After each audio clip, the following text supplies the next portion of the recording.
What's going on today, guys? I've got Gabe right there. He's also mic'd up. We're going to be putting some speakers in this 15 or 16 Toyota. So we're going to be doing some of the rears, and then we're going to be doing the lower fronts as well. This is a friend of Gabe's, and her lower passenger speaker does not work at all. It sounds absolutely terrible. So overall, we're going to just crack into it. It looks fairly simple to do. I will try to post any of the tips that I find on doing these, but it should be pretty much straightforward. The lowers, at least on this 6-speaker car, are 6x8s, and then the rears it looks to be 6x9s. So we'll see if there's any enclosures. If there's an enclosure on the front, we'll have to cut it out with a Dremel, but it should be pretty straightforward.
Oh, look at that. There you go. That 100%, that's the reason it stopped working. Oh, is the wire just completely not connected? No, yeah, see how it just pulled right out? Well, yeah, right there, and you could see it starting to rust and corrode. Oh, yeah. Mm-hmm. Interesting. Yep, so yeah, it just rotted in the connector in here. But these aren't worth putting back in. These are filled with those. Just silly. Yeah. Hello. This entire thing feels like a paper plate. Yep. Perfect. All right, here's going to be the replacements we're going with on this. Now we need to test fit to see if we're going to need to reuse the baffling or not. If we got to reuse the baffling, it's just that ends up being a little bit more work to kind of fabricate it to go in, but it shouldn't be terrible. So we're just going to do a test fit first to make sure that all of the sizing is correct with everything. And these should be decent. Kicker's a decent brand overall, plus they had a 6x8 replacement. Now these are just going to be a universal replacement, not the design with the baffling and whatnot. That would be like a bolt-in, but you're kind of rare to find those. So these do look to be fairly shallow, but we got to see if it's going to interfere with the window or not. But overall, this all in here. Those look nice. Those look like an upgrade. A big time upgrade. Yep. Overall looks decent. What would you say the size, the weight differences, Gabe? Feel the different?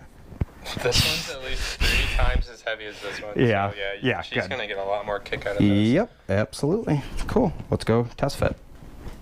Okay, now we're going to take the speaker and pre-drill our holes. Just went with a hole that I know is going to be small enough to make it work in our instance. Knowing that the window kind of rides up like right about here, I'm going to justify this down like this. So probably use like this hole and this hole. That should give me a nice uniform snug fit.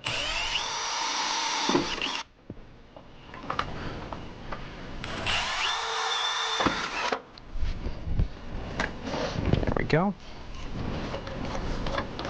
Perfect. Looking directly at this, it looks like it's a common problem on these, that there's corrosion that eats through the wiring. So we actually are going to have to clip back a little bit, may even have to add some speaker wire here to avoid this. But there's a lot of corrosion all right here. It actually split the, looks like it actually split all of it up there. Let's put that in there. That looks to be clean enough. Remove some of the sheathing.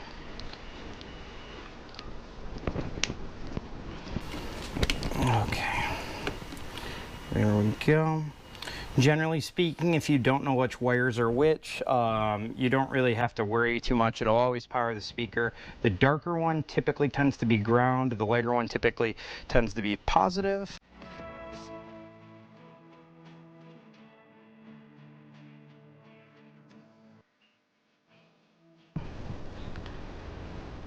And looking at the wire one more time, don't see a whole lot of corrosion. It is just a cheap pot metal that they use for this. So we're gonna grab, this is the pre-supplied in the kit. If not, you can make them with just spade terminals. They're very easy to make.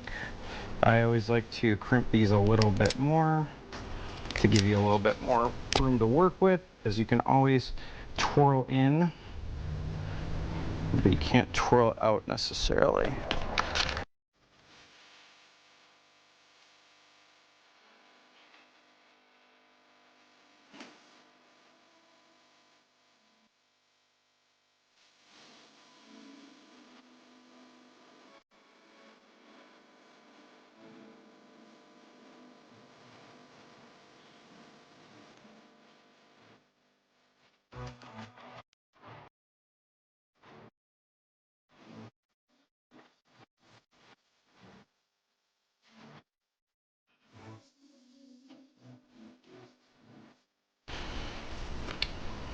Do you usually test the speaker before you put it on? I'm gonna mount this first, just to get that portion done, and then yeah, we'll test it before we put the whole door panel and everything back on, just to save ourselves some time in case there is an issue.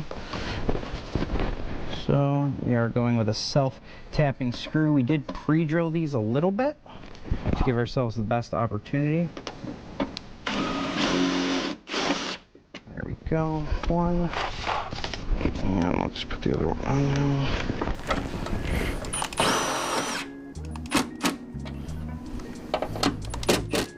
And then we'll probably actually grab a little zip tie too and zip tie this wire out of the way. But we are good to test it.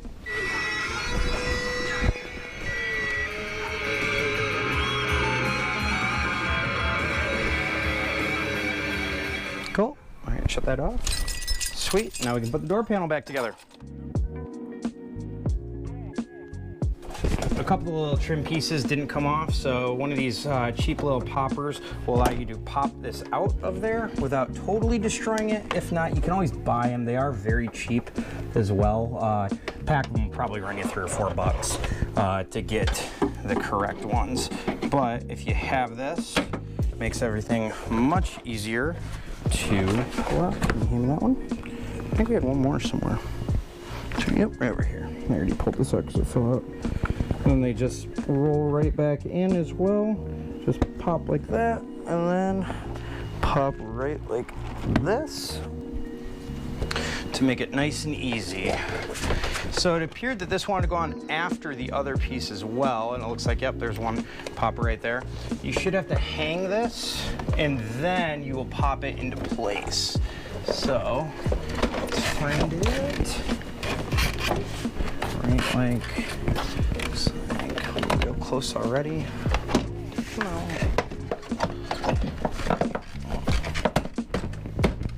Yep, there we go. There it is.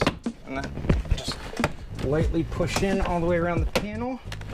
You'll get those nice positive clicks. This head attached with 3 Phillips head screws, one in this base right here.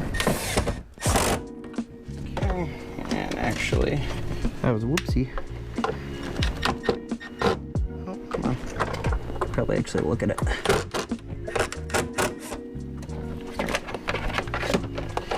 For the window and the door lock.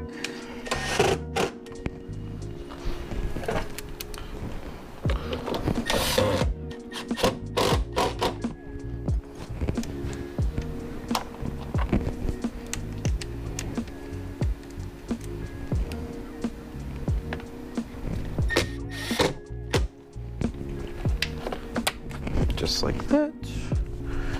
This piece should pop on just like this here. Come on. Yeah, nice and solid. Put the door pin back in. You can always test these too, but there's no real reason to suspect that these wouldn't be working after that. But we'll test it all before we're done. Also, when the door panel is off like that, it's a great time to clean underneath there. Obviously, we didn't, so take that with a grain of salt. Perfect. Okay, and one more pop on this one right here. That one wanted to absolutely fall away, so make sure you're ready to catch that one. And then just push it down. It looks like I don't see anything, but really might need to angle it like this. Yeah, that's just how these fit.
Okay, now in the back seat, you have these little pull tabs. These release the whole piece back here. You are able to also just work out the seat belts so that they don't bind up on you if it starts to become an issue. We'll try and get this. It looks like it's actually fairly straightforward because it looks like this upper tab piece is one whole unit. I'm worried that it's a little bit stuck under some other stuff, but we're just gonna pull a little bit and see how to get this piece out.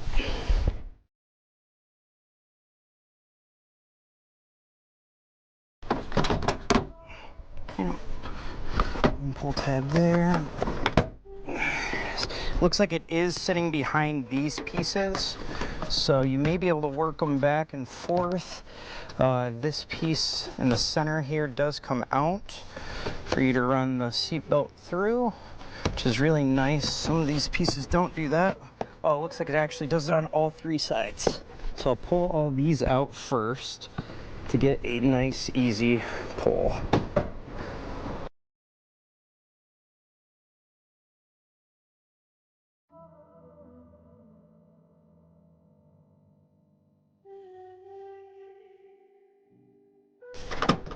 Now, this has to be... Okay, so that just pops out right there. There's a push panel right there, and this doesn't appear to be stuck in any way. So, let's see, go to the other side, do the same thing.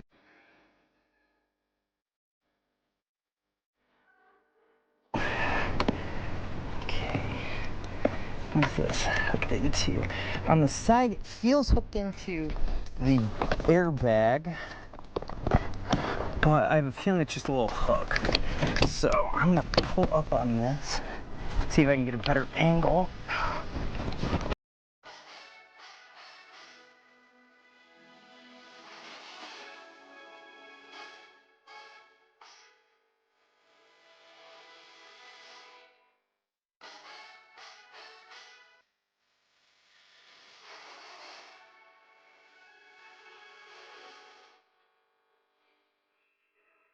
No, it's up to you.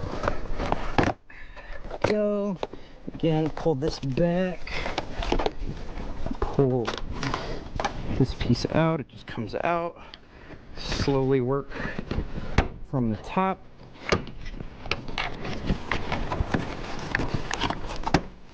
There. There. And there. Whole piece comes out right like that. Feels like there's something still caught, but it's ready to release.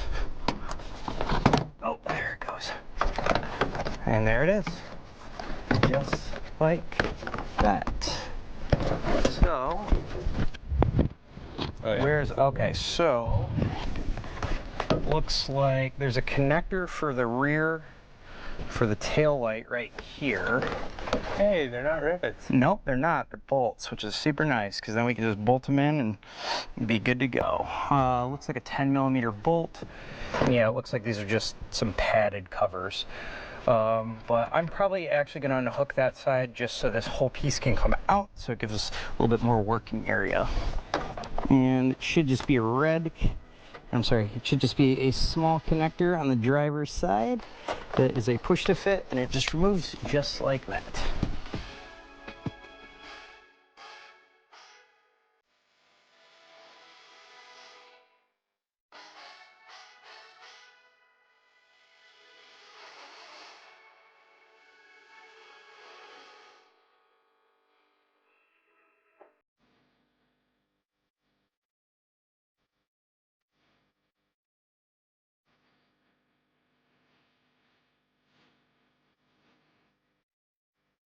Okay, so for the rears, we're going with a Scar branded speaker.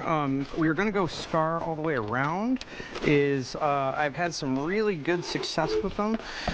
Scar has some funny stuff. They don't include those little pre-terminated pieces like Kicker does, but Scar gives you a ton of bang for the buck as far as what you get comparatively. Kickers are decent. Kicker pricing has just gone up very, very high as of late. Scar did not have a 6x8. They only had a 6.5 inch, or I'm sorry, a 6 3/4 for the front. So that's why we went Kicker there, because they have the direct replacement. So they only had a 6.5. You could probably get away with a 6.5 on the front, just a little different of a speaker. So since we're putting this in an OE application, you're not going to use any of the speaker grills, so it's really not a huge deal. But Gabe, want to go ahead and give a weight comparison of the new one and the old one? Yeah, at least twice as heavy. At least, yeah. Exactly. So, no, yeah, big stuff, but Scar's decent. They give you a lot of bang for the buck, and overall, they've got a nice product for the cost. So, cool. Make some speaker leads and get these thrown in.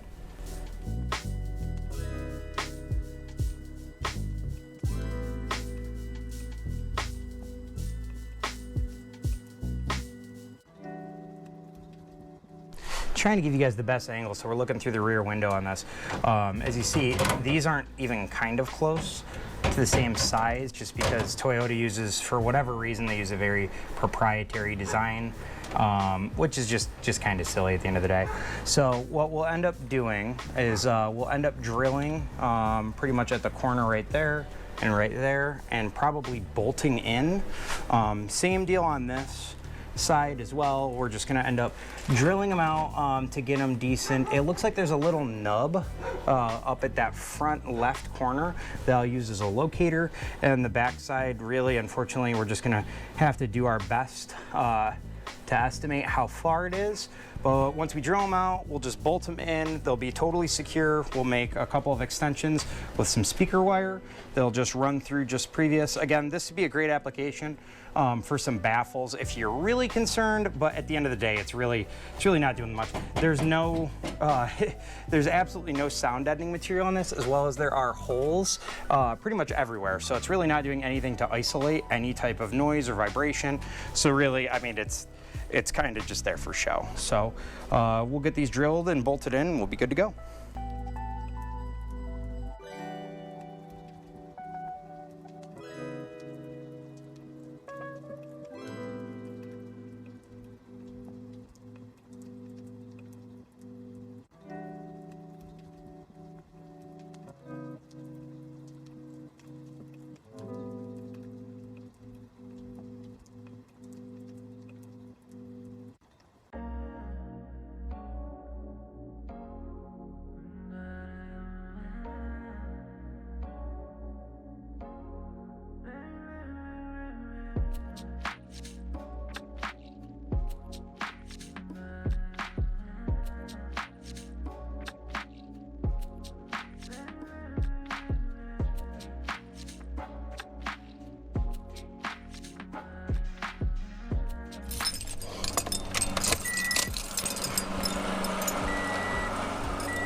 All right, starting with the rear panel, okay, we're gonna start to get this set in, but remember to re-plug in your light if you disconnected it, which you probably did, because there's not a lot of room to work with that in there. So we're gonna just get this set in. There is a couple of tabs that this goes into. You should see them. I'm gonna get it started because we also need to worry about making sure that we get all of the pieces in correctly. Let's see, there it is. Right, like that, okay. You're gonna wanna make sure you go through and do all of your seat belts. Next, it's a common one to miss, unfortunately. It's quite annoying too, once you miss those, because you have to go back and redo them. So that kind of sucks. There should be a couple of pop tabs, yep, that fit in there once you get everything set properly. And it shouldn't let you really do too much until you do, so.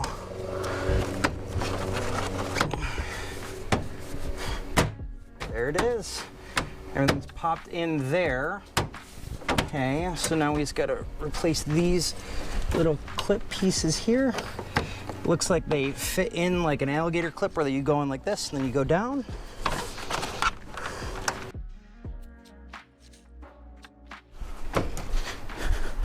Not doing these in any particular order, just getting them pushed back in, starting the channel. You know, actually it looks like I jumped ahead one, got to pull that back out. So yeah, just like that right there. And you don't have to really worry about the airbag, it's just there. Actually near the end, so working it out like that, you shouldn't run into any issues. Just like that, with the last step being the weather stripping. And it just pulls out. It's not anything fancy. And then it goes clip, clip like that. One more side.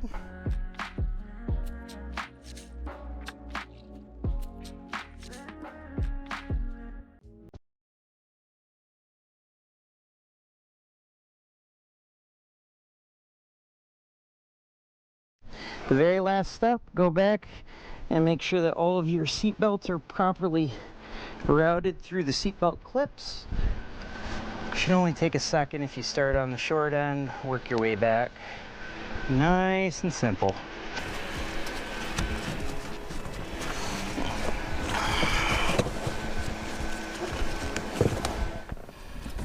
Okay, and the last step, to make sure that we've got some good audio all the way around.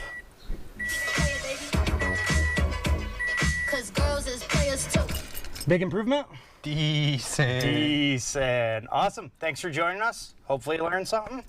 See you guys in the next one.